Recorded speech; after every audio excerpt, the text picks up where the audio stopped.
and gentlemen, welcome back to Inside the USN, and this is a special episode. This is our very first one for stage number 2, and as usual, I'm your host, Billy, and I'm here with my two co-casters, Stokes and Blue. Listen, new stage, new champion so far. How do you guys feel about the competition? Well, I mean, just like stage 1, it's starting off with like a lot of upsets and whatnot, a lot of crazy turns of events. We're kind of getting used to it, but still, it's always fun to see it happen, right? Right. Yeah, I'm very, very excited. Stage 2 has been pretty incredible so far, and we're going to have a lot more competition coming up. Oh, yeah. So for those of you that are just tuning in for the first time, you're wondering, hey, what is this show about? This is for anything and everything related to the U.S. Nationals program here in Rainbow Six Siege. We're going to talk about the Western summary. Wait, there it goes. The Eastern summary, Week 2 discussion, and one thing that I love the most, the Q&A. That's going to be a lot of fun. But let's jump into the fun things, the matchups that we had last week. Let's start off with the Western Conference side of things. You guys casted it. What did we see? For our Western Conference, we started out with 92 Dream Team. Now Luminosity, by the way. Congrats, guys. Yes. Taking down Team Boosted 7-5. Relatively close match, but they got over it. Then we saw Rogue go up against Claim Charm. Managed to take them down with relative ease in a 7-3 scoreline. But then Team USA Rogue lost again in that third match. Once more to 92 Dream Team, or as they're known now, Luminosity. The competition is crazy. The fact that Team USA from last year, they continue to lose is insane, but we have newcomers on the scene. So tell us more about the matchup, starting with Luminosity, known as 92 Dream Team, going against Team Boosted. Yeah, their match versus Team Boosted, we were noticing some like interesting things happening, and a lot of it was, you know, somewhat avoidable, or just some very pointer level stuff that we wanted to just point out to you guys. And the first of that happened in round number 2 of that matchup, where we were noticing an attack that started out really well, but got stalled out due to a common error that a lot of teams make on their attack. What was that issue, Stokes? They were utility starved, and when that happens, you know, traditionally speaking, what it means is that you do not have the utility necessary to try and get something to happen on site.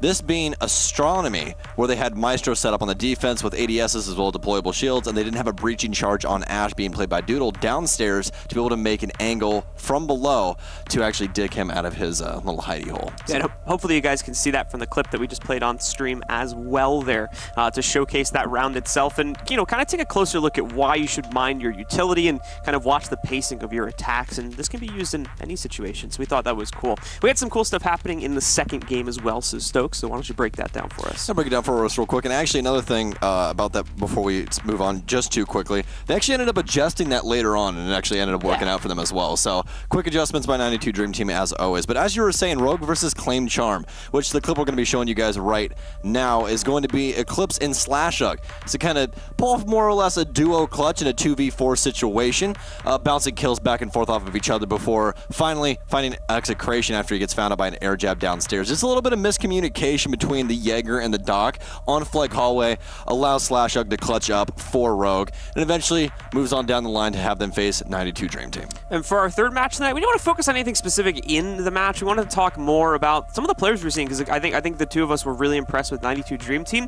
And for me specifically, Hyena had a really standout night. We saw some really aggressive plays from him, like one push he had down a 90 hallway. I think it was on the Villa matchup where he was able to really turn around the course of a round for his team. He did that a couple of other times in their second match as well. But the big play was that ace on Clubhouse, a near 1v5 from basically a 1v5 from him, where he managed to bring his team back from the brink. And he did that on so many different rounds. So for me, he was the highlight of that match that night. Yeah, it was very, very impressive, especially because he had the ump. You don't really see a lot of people clutch up with the. You don't really see a lot of people clutch up with the ump, man. Like, it's a great gun, has a good damage margin, but slow rate of fire. You have to be able to click heads, and Hyena has that. Right, and let's talk about the Eastern side of things now, which I believe was the better day, mostly because I casted that with Blue. But okay, that's how it's going to be. All right, I remember that. I love you, Stokes. But let's take a look at the results, man. 7 spades, who Blue likes to call S7 Vin because of the weird spelling.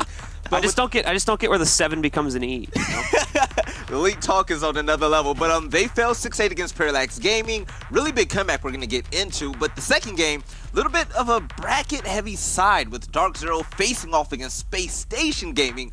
And then the finals, Parallax Gaming and Dark Zero, with a result that we did not expect at all. But the very first game, I want to talk about the theme of it.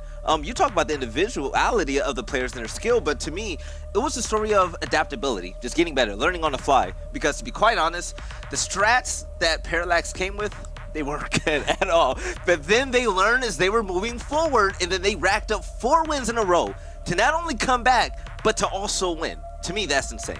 Yeah, we were still seeing some great individual plays, though, when you talk about how that impacts the match, most notably from guys like Bravo Dog. Bravo Dog had a really good game on both halves. You know, he was pulling out constant 1vx scenarios, not to close out a round necessarily, but it could be like a mid-round duel or something like that, and he was always putting his team that extra step ahead. And then, in the second half, when they got onto attack, we saw Blarn wake up and have some really kind of unique angles, one that he was able to take, some really heads-up, especially like top-down play from areas like Penthouse. He was really proficient there and became a huge menace in that second half, and I think he was a large part of pushing it over the edge for that team. Bravo Dog, I feel like we have to basically call him out for just being a standout player. By the way, his stats in that matchup, 19-9, a 2.11 kill death ratio. That's insane. The person who had the second best stats in the lobby was Sonar. Valiant effort. He failed with his team, but he was 18-13 with a 1.38. A 1.38 versus 2.11. Do the math. I'm bad at it, but I just know 2.11 is so much better. But the next matchup, oh, that was a match that everybody came to see. I was excited for it. Space Station Gaming going against Dark Zero, where Dark Zero came out on top, and it was a story of how the teams have progressed since Roster Mania. There's been 2 pickups lately. Fultz was picked up by Space Station Gaming, but also Hyper, who is statistically the best player in North America, sorry. He didn't do too hot as well, but Dark Zero, they were still able to pull out. Yeah, I mean, ultimately, though, when you look at the stats of these two players, it was just seemed like a complete missed shot from both of these guys. I'm not too worried about it when you look at Fultz right now, because Fultz still had some pretty good results back at the Vegas Minor, and he's had a kind of, on and off results on Pro League as well. So Space Station, things are still going pretty well in that camp. But when you consider all of the upsets that have happened for DZ now, there's going to be extra pressure going on to Hyper, and we have to see if he's going to be able to either thrive under that or unfortunately sink to it, as DZ's going through a bit of a rough patch right now. Yeah, so speaking of sinking, I would like to note that Space Station Gaming won 1 round on attack. 1 round on attack. Yikes. But I love the team. But hey, moving on to the finals.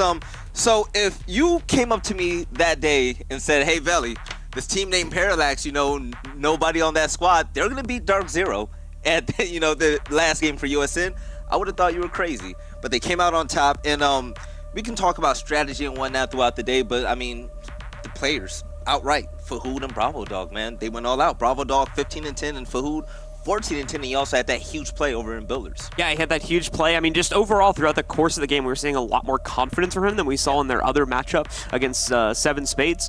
He was getting a lot more into the open. He was, which is like strange, right? Because they transitioned to playing Dark Zero, which is a team that has a whole lot more reputation, but all of a sudden he got a lot more bolder with his plays, and he was being a lot more successful with it, on top of just an overall stat increase, where we saw his rating go up by like 0.34 or something like that throughout the course of the matchup, along with all, of course, his other stats going up with that. Which is actually insane. But with that being behind us, now let's look ahead to the future.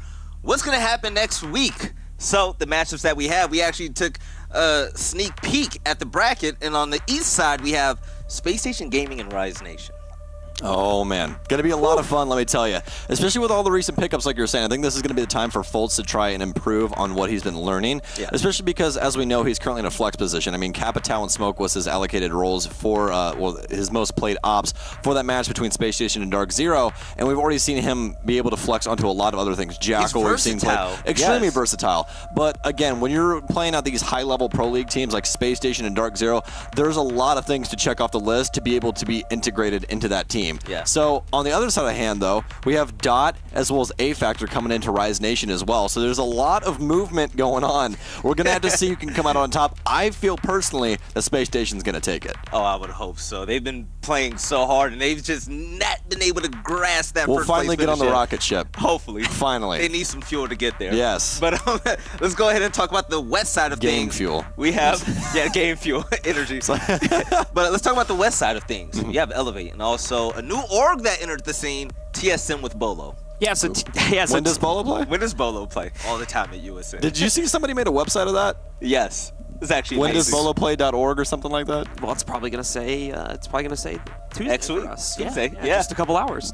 So I'll find it. Don't worry. So it's gonna be really interesting to see that matchup. Obviously, Bolo jumping into that matchup, they just picked up a new org and all that, and they've been sitting. We've been kind of waiting for this team to make a name for themselves for a while. But the same can be said for Elevate, right? But Elevate's got a bit of a rougher patch being established, as obviously they just lost Pixel, who went over to 92 Dream Team. So we're going to see who's going to end up slotting in for them and how that affects their overall performance against a team that has been floating a little bit higher than them, kind of on the reputation scale for a while. But we'll see how that all matches up as because we've seen so many upsets already in USN. Now, let's get into the fun part of things. If you utilize the hashtag R6USN, we said we'll answer your questions. You put them out there. Let's go ahead and take a look. I'm scared. All right. USN is a curse for all Pro League teams. I mean, let's be honest. It's like 50% of them. Yeah. Yes, they're scared. It's a curse for Rogue. Dark Zero. And Dark Zero. And Dark Zero. And Rise. But mostly Rogue. I'm saying, okay, Rise isn't a Pro League team anymore. All right, jeez, I wasn't gonna. Right. You gotta trying to pull the Band-Aid off like that. Yeah, sometimes you gotta pull some teeth, you know? SSG now as well is having the same struggle. Yes. But you know what that means? That means the level of competition is higher than ever. Well, also, it's extremely hard for a lot of these teams when they're so used to a certain playstyle inside of Pro League. I mean, look at Luminosity, prior 92 Dream Team. No I'm not saying that, but I'm saying like there's a super aggressive playstyle that's currently going around the scene. The tier 2, and a lot of the old guard players are just look at it and go, why? Like, you know, like it wins. Hey, it wins. It wins games. That's all that matters. There you have if there's it. a W in the column, that's all that matters. Yes, sir. So let's go ahead and take a look at the next question. Love to see total stats for both teams, including the MVP, even for the losing team. And with that being said, you have to give a shout out to Siege.gg. But Sam, how important is it to have those type of stats in our games? Oh man, it's so important because it shows how well a team is meshing. You know what I mean? If like for instance, when Hyper used to be on Rise, when Hyper was dropping 17 kills and still losing, you go to CGG and you go, why is everyone's rating like 0.8 and you have Hyper at a 1.6? Yep. What is going on? You know, so you're really able to figure out the entire story by that. And it's very, very nice. There's beauty in the detail. All right, and this next one, why Rogue isn't auto-invited back to R6 USN? They're the defending champs. I mean, are the Patriots invited back to the Super Bowl? No. Okay. Ultimately, right, this is an open league.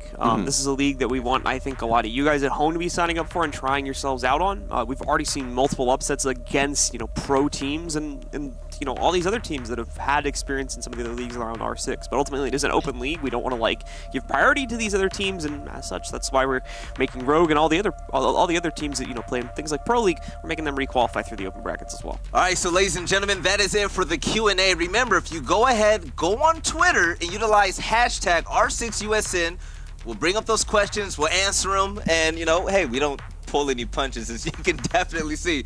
But that's pretty much it for... No, it's not. Something happened on Thursday night, and it was left unaddressed. No! Okay. Chips were put on the table, bets were made. Veli, you can't pull back your bet. I'll be a nice guy. My man raised no punk. What is I'll be a nice guy. Do they know why? I have to check this now. We should explain it. This guy made a bet Thursday night that we wouldn't be able to see the upset happen against Dark Zero. Well, it happened, so Stokes was involved in it, but now he is. So they're both just going to chug a single can of Mountain Dew Game Fuel, which a big shout out to them, by the way. And on that note, I think we can end the show because Veli and Stokes, you're going to have to take a second to recover after that. So we hope you guys enjoyed it. We'll see you next Monday for the next show. And don't forget to join us on Tuesday and Thursday for the broadcast as well.